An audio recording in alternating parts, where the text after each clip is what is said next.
Good morning class. I am your commerce teachers. In previous lecture I have taught about meaning of management and now we are going to start from characteristics and features of management. Management की characteristics या उसके features क्या हैं? First, management is a goal oriented process. Management क्या है? एक goal oriented process है. Management always aim at achieving the organisation goal. इसका जो एम होता है वो हमेशा ऑर्गेनाइजेशन के गोल को अचीव करना होता है. This should be simple and clearly stated.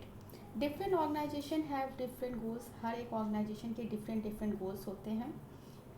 For example the goal of retail store. एक रिटेल स्टोर का क्या गोल होता है? अपनी सेल को इंक्रीज करना. But the goal of school, लेकिन स्कूल का क्या गोल होता है कि जो भी वहाँ पे बच्चे हैं उनका जो एजुकेशन हो वो बहुत अच्छा हो. सेकेंड आता है management is intangible. Management function can not be physically seen. Management function जो है वो फिजिकली सीन नहीं हो सकता है but it present can be felt. केवल इसे महसूस किया जाता है. It is easier to feel the presence of management. Third है आपका management is composite process. Management consist of series of a function which must be perform in a proper sequence. जो भी मैनेजमेंट है इसके जो भी फंक्शन है वो एक प्रॉपर सिक्वेंस में परफॉर्म किए जाते हैं. These function are not dependent of each other. जरूरी नहीं कि ये फंक्शन एक दूसरे के ऊपर डिपेंडेंट हो. फोर्थ है आपका management is an intangible force. Management is an intangible force that can not be seen. इससे मैनेजमेंट को हम देख नहीं सकते हैं but it present can be felt. केवल इसे महसूस किया जा सकता है और its effect is noticeable when target are met according to plan, employees are happy and satisfied and there is order line instead of chaos. जो मैनेजमेंट होता है इसका टारगेट होता है कि जो भी हमारे एम्प्लॉयज़ हैं, जो भी हमने प्लान किया है वो सारी चीज़ें सक्सेसफुली परफॉर्म हो और जहाँ पे भी ये काम हो रहा है वहाँ के लोग हैप्पी हों. वो जो काम कर रही हैं या जो भी उनको चीज़ें प्रोवाइड की जा रही हैं उससे वो सेटिस्फाइड हों. नेक्स्ट है आपका fifth, management is a group activity. An organisation is a collection of diverse individually with different needs. एक मैनेजमेंट या एक ऑर्गेनाइजेशन में डिफरेंट नीड्स होती हैं, उनका इसमें कलेक्शन होता है. Every member of the group has different purpose for joining the organisation. जितने भी मैनेजमेंट में या ऑर्गेनाइजेशन के अंदर मेंबर्स होते हैं वो जब उसको ज्वाइन करते हैं तो उसके लिए उनके डिफरेंट पर्पस होते हैं. But as members of the organisation they work toward fulfilling the common organisation goal. वो जब ज्वाइनिंग करते हैं उस समय तो उनका डिफरेंट पर्पस होता है लेकिन उस ऑर्गेनाइजेशन का जो गोल होता है वो कॉमन होता है, उसी के ऊपर वो वर्क करते हैं. सिक्स है आपका management is a dynamic function. Management has to make changes in goal, objectives and other activities according to changes taking place in the environment. जो मैनेजमेंट है ये एक डायनामिक फंक्शन है, मतलब कि इसके जो गोल, ऑब्जेक्टिव या जो भी एक्टिविटीज़ हैं वो इन्वायरमेंट के अकॉर्डिंग चेंज हो सकते हैं. An organisation interact with its external environment. जो भी हमारा ऑर्गेनाइजेशन होता है वो एक्सटर्नल इन्वायरमेंट से इंटरेक्ट होता है which consist of various social, economics and political factors. इस पर social, economic and political factors भी अफेक्ट करते हैं. सेवेंथ है आपका management is multi dimensional. Management does not mean one single activity. Management में केवल सिंगल एक्टिविटी नहीं होती है, इसमें थ्री मेन एक्टिविटीज़ को इंक्लूड किया गया है. फर्स्ट है इसमें आपका management of work. All organisation are set up to perform some task और गोल. आप जानते हैं कोई भी ऑर्गेनाइजेशन को किसी भी टास्क को परफॉर्म करने के लिए ही सेटअप किया जाता है. इन अ फैक्ट्री या प्रोडक्ट इज़ मैन्युफैक्चर. एक फैक्ट्री में प्रोडक्ट जो होता है वो मैन्युफैक्चर होता है. In a garment store a customer need is satisfied. Garments store में जो भी कस्टमर की नीड्स होती है उसे सेटिस्फाइड किया जाता है. And in a hospital a patient is treated. एक हॉस्पिटल जो ऑर्गेनाइजेशन होता है उसमें पेशेंट को ट्रीटमेंट दिया जाता है. This is done in a term of problems to be solve, decision to be made, plan to be established, budget to be prepared, responsibility to be assigned and authority to be delegated. इसका मतलब ये होता है कि जिस भी organisation में जिससे भी रिलेटेड प्रॉब्लम है उसे सॉल्व किया जाए, उसके ऊपर डिसीज़न लिया जाए. किसी भी काम को प्रॉपर तरीके से प्रॉपर सीक्वेंस में करने के लिए उसको प्लानिंग की जाती है, आपका अपना बजट प्रिपेयर किया जाता है. ये सारी चीज़ें एक मैनेजमेंट के अंदर होती हैं.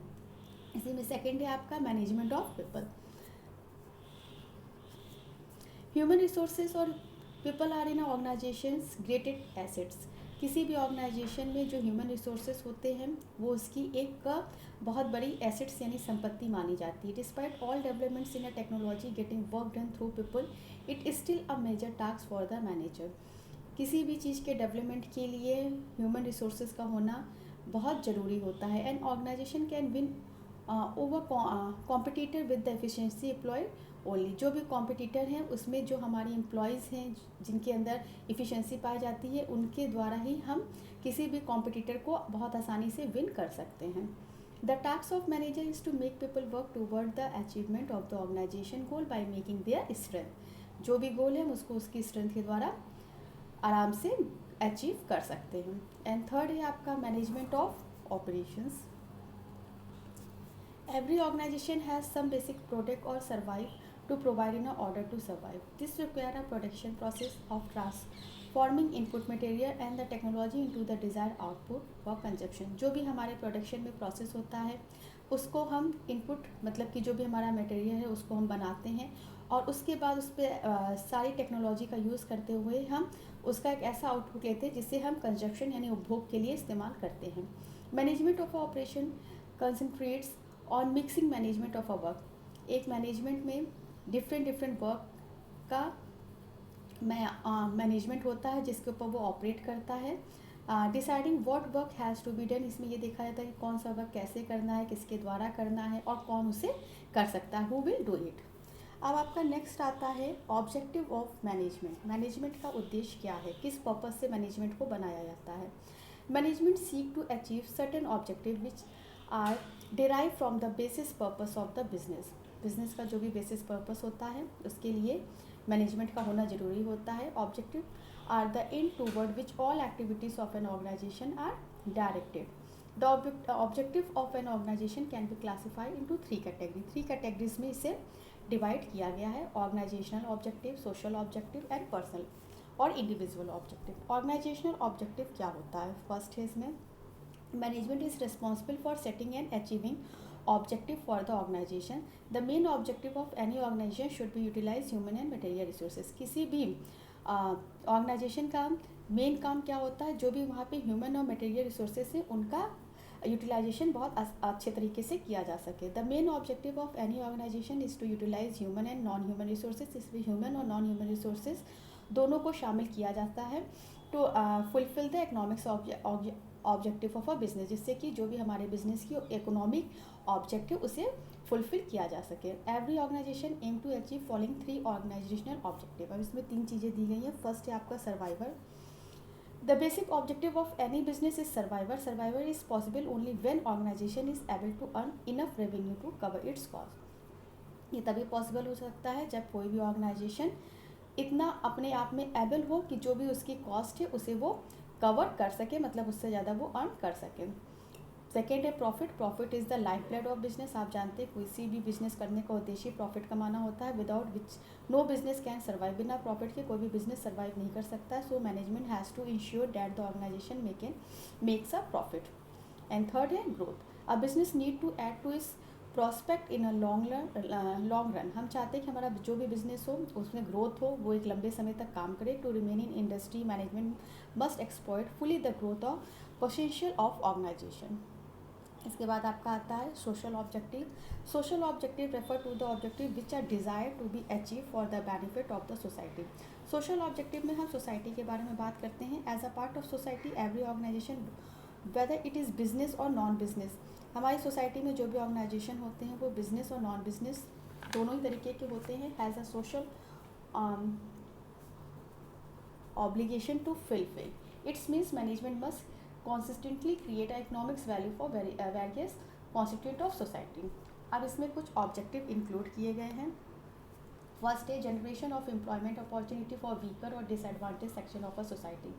सबसे पहला क्या है कि एम्प्लॉयमेंट अपॉर्चुनिटी दिए जा सके जो भी सोसाइटी के वीकर सेक्शन है। सेकेंड है providing basics amenities like school and creches to employees. Third है conducting business in a lawful manner.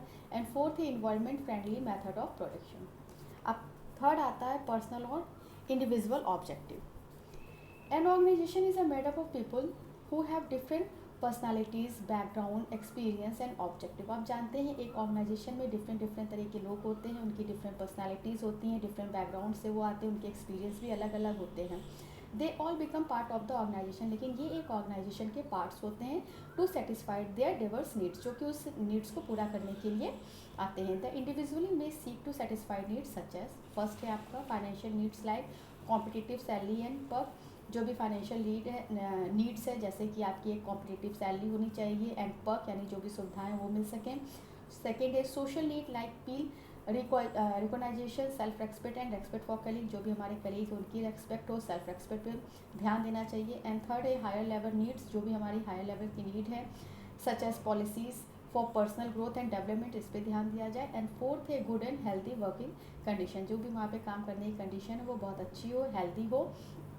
ये आपका पर्सनल और इंडिविजुअल ऑब्जेक्टिव होता है किसी भी मैनेजमेंट में। अब नेक्स्ट आता है बच्चों आपका इंपॉर्टेंस ऑफ मैनेजमेंट, जिसे हम हमारे नेक्स्ट लेक्चर में आपके साथ डिस्कस करेंगे। Okay class, thank you.